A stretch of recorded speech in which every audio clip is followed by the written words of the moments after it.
Hello guys, so today ay i-room tour ko kayo sa hotel na pinag-stayan namin dito sa Cambodia. Ayaw niya? Di wag.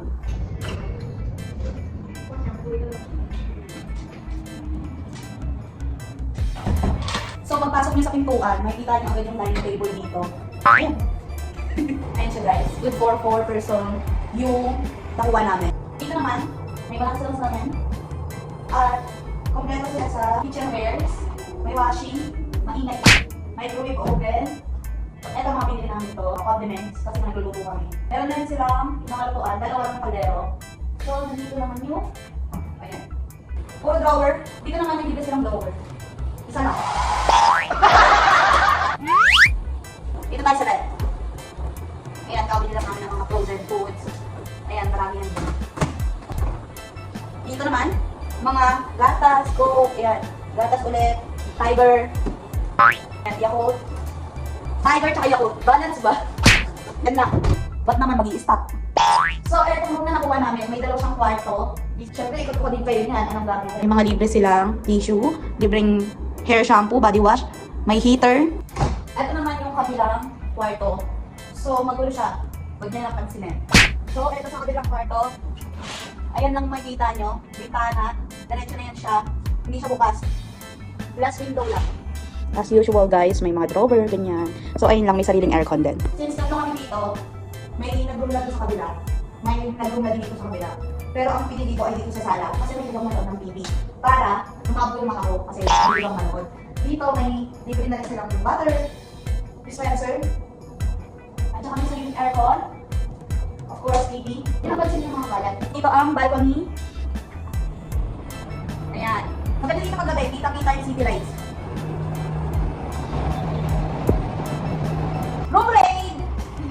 Huwag lumasin yung pat ng kasama ko.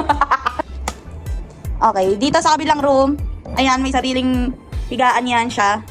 Tapos, drawer, at may sarili din siyang aircon. So, tignan natin yung CR naman dito. Dito ako lagi nag-CR. Ayan. Same lang siya, mas malawak lang dito ng konti. Ayan. Yan, may mga libre din sa mga ganito. At tissue. May heater din also, and shampoo at body wash. Ito kasi yung kabilang kwarto may sariling CR. Doon yung public CR sa kabila. Dito, may sarili din siyang pintuan papunta sa balcony. So, ayun, kakapalit lang nila ng bedsheet. Dahil papansin tayo, pupunta tayo sa may baba, sa level 13. Dahil magsuswimming tayo doon ngayon, magpapalit lang ako ng damit. Tingnan natin yung mga amenities nila dito sa hotel kasi maganda dito. Arat na, mag-swimming ang mga oat. May naniwala dahil sa akin. Maaga ako gumigising, tapos nag-exercise ako pag umaga. Ayan, totoo. Barbecue station. So, papakita ko sa inyo yung mga amenities nila dito. City lights paggabi. Ala, hindi. Na para bang may-ari ako ng... hindi. So, dapat magte-treadmill ang kasama ko. Maraming tao sa treadmill. Ay po, kaming tao sa treadmill. Kaya wala siyang magagawa kundi sundin ito. So, nandito tayo ngayon sa 13th floor kung saan makikita nyo ang napakagandang view. Ang ganda!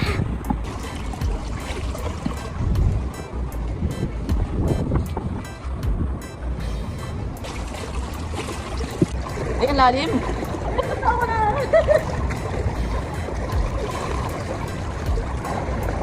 Parang gusto ko din kumausap ng mga nagsiswimming doon. Tingin kitang sa goggles eh.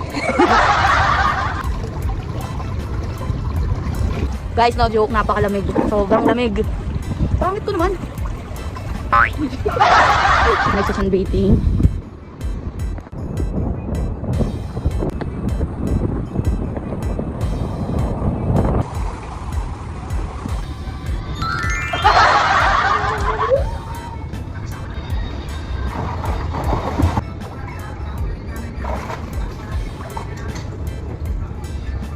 Ayun guys, nakita nyo naman, nag-swimming lang tayo. Tapos dito yung kanilang gym, at ang gym, tapos studio room. Madami silang amenities dito, grabe. Tapos, mababait pa yung mga staff. Alam nyo ba guys, noong 2024, na-experience ko yung tumira sa condo ng around 3 weeks. So sabi ko, ay shit, ganito pala yung feeling ng mayaman ka. Swimming ka lang, baba ka lang sa Tapos, swimming, may gym pa sa loob, yan, ganyan. So pinag-pray ko siya kay Lord na, Lord, baka naman, pwede naman maging mayaman din ako, maranasan ko din yung ganong pamumuhay ba, na may city lights pag matutulog ka na, ganyan. Tapos mahal yung mga alak. Pinag-pray ko siya talaga guys, na maranasan ko siya ulit. Kasi baka mamaya, noong 2024 to way back 2024, baka mamaya hindi ko na siya maranasan ulit, ganyan. Kasi nga kung mayaman yung kondo, sa ano kami nun sa Belmont Hotel. Ayan, sa Belmont Hotel. Shout out sa Belmont Hotel. Diyan kami nag-in noon. Ano lang siya, 2 days. Tapos mararanasan mo talaga na parang ang yaman-yaman mo. Kasi sa buffet nila sa umaga, grabe, napakasarap ng pagkain. Lahat talaga ihahain sa'yo, bababa ka na lang. Tapos may swimming pool sa loob, may gym, ganyan. Napakadami, ang ganda ng mga amenities nila sa Belmont Hotel. So, nilibre lang ako doon. Nag-pray ako kasi matatapos na yun Alis na kasi yung bisita namin. So, sabi ko kay Lord, baka naman, maranasan ko sana ulit to. Kasi baka mamaya last na yon na parang mayaman, ganyan. Tapos guys, this is 2026 na. At pinaramdam niya yun sa akin. Hindi lang isang beses, kundi ilang beses ngayong taon, January pa lang. So ngayon guys, isang buwan na ako sa hotel. Thank you Lord dahil may mga ganito kaming bakasyon. Dininig niya yung pray ko nung 2024. Ang kaso ay may kaso. Nung 2024, nung pinag-pray ko yon, kasama ko yung pamilya ko. Masaya ako, tapos ayun lang. Pray lang kami noon, pero kasama ko yung pamilya ko. Ngayon guys, pinaranas niya to sa akin nang ako lang. Hindi ko alam kung bakit. Pero sana dumating yung time na maranasan ko din to ng kasama silang lahat. Ngayon kasi nararanasan ko siya as in sobrang tagal na, mag-1 month na ako dito sa condo na to. Masaya lang ako sa ganitong kaliit na dahilan. Which is na nararanasan ko naman sa Pilipinas. Kaso overnight, di ba yan, mga ex-deal natin sa Pinas. Pero dito guys, eto talaga yung work, bakasyon, after ng bakasyon, work na ulit. So, naranasan ko siya dito nang ako lang. Naranasan ko siya kasi hindi ako masyadong masaya. Masaya ako, I'm very thankful at saka grateful dahil naranasan ko yung mga ganitong bagay. Mas masaya ako kung kasama ko yung pamilya ko. Hindi ko siya ma-enjoy guys kasi wala akong katawanan, wala akong katawanan, kabasaan, gano'n. Dapat pala pag nagpe-pray tayo is specific para hindi siya nanguhula, diba? So, ang pray ko naman ngayon ay sa mga sumusunod na taon na ibigyan ulit ako ng chance. Sana kasama ko na yung buong family ko at mag-enjoy kaming lahat. Yun lang guys, yung pag-pray ko yun talaga ng sobra-sobra. Thank you Lord dahil pinapa-experience mo sa akin mga ganitong bagay. Dahilan para maging malakas ako lalo. Thank you Lord. Nilibot ko din kayo sa mga amenities na meron sila dito. Mamaya punta tayo sa steam room para makita nyo. Gusto ko lang sabihin sa inyo guys na sa ganitong edad ko, pahalagahan nyo lahat ng bagay na meron kayo ngayon. Kasi hindi nyo alam guys kung uulit pa ba yan or hindi na. Enjoy your fucking life. You only live once. Kasabihan ng mga magagastos. Gusto ko na umuwi. Gusto ko na magpakasaya. Kahit wala akong pera dun. Madami namang nakasuporta sa akin na naniniwala. Naniniwala na. Hindi naman ako pinapautang. Just talagang nasa abroad ang pera. Nasa Pinas ang saya. So, bilisan natin magkapera dito para makauwi na tayo.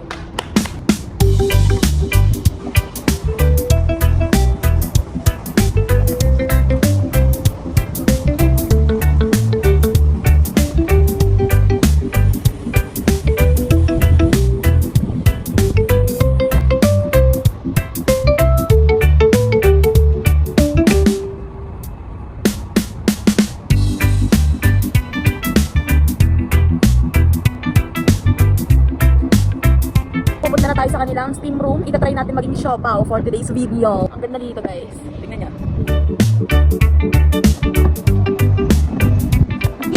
Ang ganda ng lightning. Ang ganda lahat.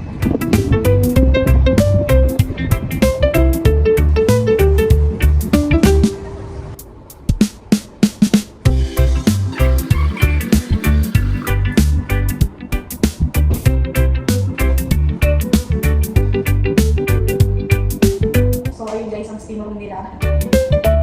Steam na. Siomay na. Balik na tayo guys sa room natin kasi madilim na. Ganyan ka ka-addict mag-swimming.